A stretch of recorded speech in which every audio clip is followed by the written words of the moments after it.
आप देख रहे हैं ENI live next generation media.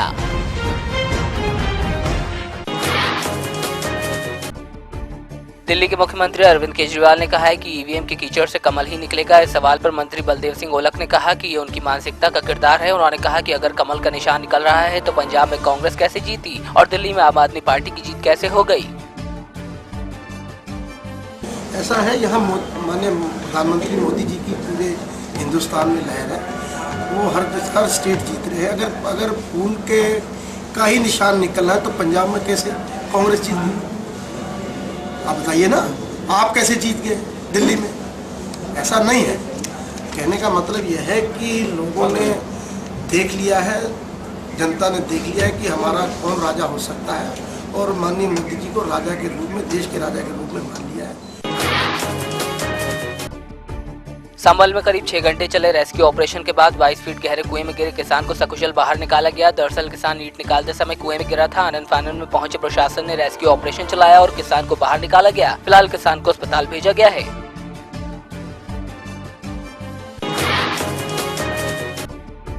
Supreme court के हाईवे से ठेके हटाने के निर्देश के बाद आसपास के गांवों में ले जाए जा रहे ठेकों का विरोध शुरू हो गया है। कन्नौज में एक ठेके के विरोध में गांव की महिलाएं एकजुट हो गईं। महिलाओं ने गांव में खुल रहे ठेके पर जमकर तोड़फोड़ कर डाली। महिलाओं का कहना है कि किसी भी कीमत पर शराब की दुकान नहीं खोलने देंगे।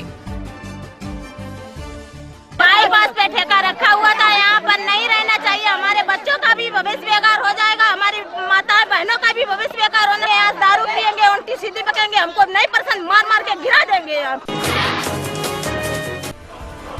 आगरा के थाना एतमादौला क्षेत्र के कालिंदी विहार स्थित एसआर पेट्रोल पंप पर बाइक सवार बदमाशों ने हॉस्पिटल संचालक को गोली मार दी। इस वारदात के बाद पूरे इलाके में दहशत का माहौल है। मौके पर पहुंची पुलिस ने अस्पताल संचालक को निजी अस्पताल में भर्ती कराया। शुरुआती जांच में पुलिस की माने तो रंजिश के चलते वारदात को अंजाम दिया गया है।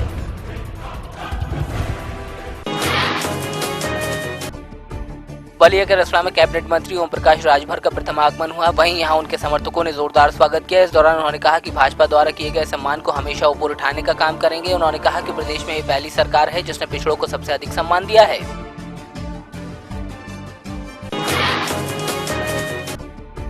जौनपुर में मियाचक क्षेत्र में पुलिस ने चेकिंग के दौरान नकली सीमेंट से भरे ट्रैक्टर ट्रॉली को जब्त किया। फिलहाल पुलिस ट्रैक्टर चालक को हिरासत में लेकर आगे की कार्रवाई में जुटी है।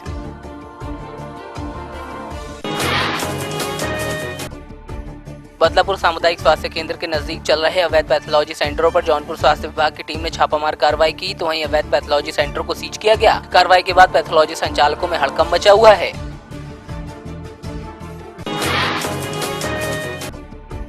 पीलीभीत के बरखेड़ा ब्लॉक में बीडीओ ने स्वच्छता का बीड़ा उठाया, तो वहीं सभी प्रधानों और सफाई कर्मचारियों को उन्होंने स्वच्छता अभियान सफल बनाने के लिए निर्देशित किया। इस दौरान ब्लॉक परिसर में साफ सफाई कर अभियान की शुरुआत की गई।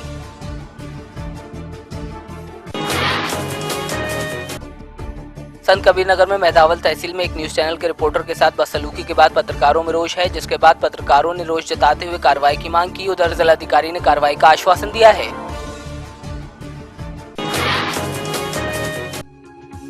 मिर्जापुर के मां विंध्यवासिनी धाम में भक्तों ने मां कात्यायनी के दर्शन किए। मां की एक झलक पाने के लिए भक्तों का सैलाब उमड़ा, तो वहीं मंगला आरती के बाद कतार में लगकर श्रद्धालुओं ने मां के दर्शन किए। मान्यता है कि भगवान श्री कृष्ण को पति के रूप में पाने के लिए रुक्मणी ने मां कात्यायनी की ही आराधना की थी, जिस कारण ही इन्हें मन की शक्ति कहा गया है। भगवती को उनकी प्रिय वस्तु केला को अर्पित करते हैं तो भगवती अति प्रसन्न होती है। मां विंध्यवासिनी की ये शक्ति और इस शक्ति की आराधना पूजन से भक्त की समस्त मनोकामनाएं भगवती पूर्ण कर देती हैं। और यदि भगवती को 6 अड़हुल का फूल आज के दिन अर्पित किया जाए तो भगवती जो है उनकी और जितनी भी अड़चने आ रही हैं जीवन में उसको तुरंत जो है वो बाधा दूर होती है और उनकी जो है मनोकामना पूर्ण होती है। अमृतसर के बिग बाजार में फेमिना मिस इंडिया का ऑडिशन हुआ। इस मौके पर पंजाब भर से 3 लड़कियों का चुनाव किया गया। तीनों लड़कियों को प्रतियोगिता के लिए गोल्डन टिकट मिला है। ये लड़कियां 16 अप्रैल को होने वाले नॉर्थ जोनल प्रतियोगिता में हिस्सा लेंगी और फिर जून में होने वाले ग्रैंड फिनाले में प्रतियोगी लड़कियां अपने अपने राज्य की नुमाइंदगी करेंगी। चर्चित राधे मां का अमृतसर अंतर्राष्ट्रीय एयरपोर्ट पर पहुंचने पर जोरदार स्वागत हुआ। इस दौरान राधे मां ने बताया कि 3 अप्रैल को जालंधर में रामनवमी के मौके पर होने वाली शोभा यात्रा में वो विशेष रूप से शामिल होंगी। उन्होंने कहा कि अमृतसर की पावन धरा का स्पर्श करने वो आई हैं।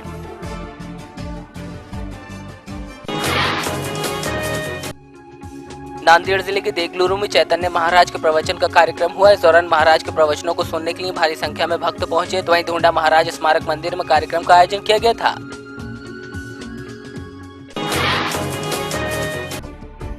ठाणे में 7वीं पास महिला और 10वीं पास युवक फर्जी कागजों के आधार पर डॉक्टर बन गए। इतना ही नहीं, इन दोनों ने मिलकर डोंबिवली में एक नर्सिंग होम भी शुरू कर दिया। पुलिस का दावा है कि दोनों मियां बीवी ने यहां करीब 30 से 40 ऑपरेशन कर डाले। हमने डिकॉय भेज के वहाँ पे इंक्वायरी की और जब उसमें हमको तथ्य सामने आए तो उसके बाद में वहाँ पे पुलिस ने जाके रेड करके कार्रवाई की है। तो इसमें सामने यह आया कि अनीता लोंढे नाम की ये महिला, ये 7वीं पास महिला है। इसने जो है कुछ बोगस सर्टिफिकेट्स इसने जो है प्रोक्योर किए हुए हैं और इन सर्टिफिकेट्स के बेसिस पे ये जो है यहाँ पे एक अवैध तरीके से, जब क्वालिफिकेशन ना होते हुए भी एक हॉस्पिटल चला रही थी। उसने 30 से 35 पिछले एक साल से चला रही थी। 30 से 40 उसने डिलीवरीज की हैं और काफ़ी सारे ऑपरेशन भी वहाँ पे उसके यहाँ पे किए हैं। ऐसा प्राइमरी इन्वेस्टिगेशन में सामने आ रहा है। उमरिया जिले की बांधवगढ़ विधानसभा क्षेत्र के आदिवासी इलाकों में उपचुनाव के लिए प्रचार नाच गाकर हो रहा है। तो वहीं दिग्गज आदिवासी नेता और केंद्रीय मंत्री फग्गन सिंह कुलस्ते ने विधानसभा के आखिरी छोर से चुनाव प्रचार शुरू करते हुए चुनावी सभा की। इस दौरान उन्होंने कहा कि भारी मतों से चुनाव जीतेंगे। वहीं ईवीएम में गड़बड़ी के मामले में उन्होंने कहा कि कांग्रेस अब समाप्त हो चुकी है, लिहाजा कुछ भी कह सकती है। ये प्रकृति का नियम भी है, जब कोई भी आदमी जन्म लेता है तो बूढ़ा जरूर होता है। तो मुझे लगता है कांग्रेस अब बिल्कुल बुढ़ापे की स्थिति में आ गया है, अब संभल नहीं सकता। ये जो परिणाम देश के इस समय आए हैं तो मुझे लगता है कि ये इससे बड़ा उदाहरण कुछ नहीं हो सकता। देश में हमारे जनजाति समाज के लोग भारतीय जनता पार्टी के साथ में हैं।